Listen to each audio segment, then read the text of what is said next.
Broiler মুরগি রান্না করছি, সাথে আলু দিব।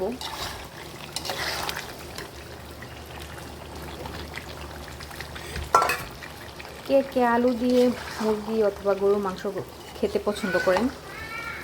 আমরা তো আমাদের বাসার সবাই মাংসে আলু পছন্দ করি। আমার হাজব্যান্ড, আমি, আমার ছেলে খুব একটা আলু পছন্দ করে না, কিন্তু আর বাকি সবাই, আমার হাজব্যান্ড আর আমার বেশি পছন্দ। যে কোনো মাংসে আলু দিয়ে খেতে আমাদের অনেক বেশি ভালো লাগে। তার মধ্যে গরু আর লেয়ার মুরগিতে তো আলু দিয়ে রান্না করলে অনেক বেশি টেস্ট হয়, মানে আমাদের কাছে আমরা অনেক বেশি পছন্দ করি। আপনারা কে কে পছন্দ করেন কমেন্ট করে জানাবেন। হ্যালো সবাইকে, আসসালামু আলাইকুম। কেমন আছেন সবাই? আশা করি ভালো আছেন। আমরাও ভালো আছি, আলহামদুলিল্লাহ।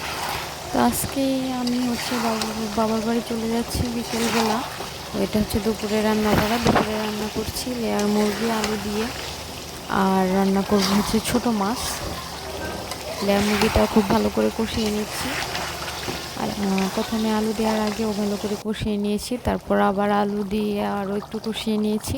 তারপরে জল দিয়ে ফুটে উঠলে কিছুক্ষণ জাল করে নামিয়ে নিব।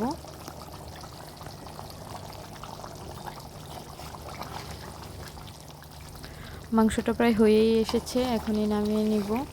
তারপর হচ্ছে অন্য একটা তরকারি রান্না করব ছোটো মাছের।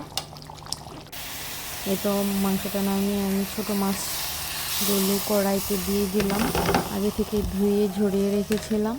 তো মাছগুলো হচ্ছে কড়াইতে দিয়ে এখন একে একে হলুদ, মরিচ, পেঁয়াজ, কাঁচামরিচ এগুলো দিয়ে দিব। দিয়ে একটু মাখো মাখো পানি দিয়ে জাল করে নিব কতক্ষণ, তারপর হয়ে যাবে। এগুলো ছোট মাছ বা কাসকি মাছ রান্না করতে বেশি সময় লাগে না, অল্প কিছুক্ষণেই হয়ে যায়।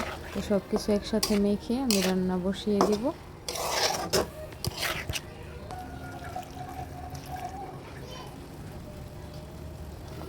যারা আমার ভিডিওটি ফেসবুক থেকে দেখছেন তারা প্লিজ আমার পেজটা একটা ফলো দিয়ে লাইক, কমেন্ট, শেয়ার করবেন। আর যারা ইউটিউব থেকে দেখছেন প্লিজ একটা সাবস্ক্রাইব করে দেবেন। আর যারা ইতিমধ্যে কাজটি করে ফেলেছেন তাদেরকে অনেক অনেক ধন্যবাদ। সবাই ভালো থাকবেন। Tata, bye bye.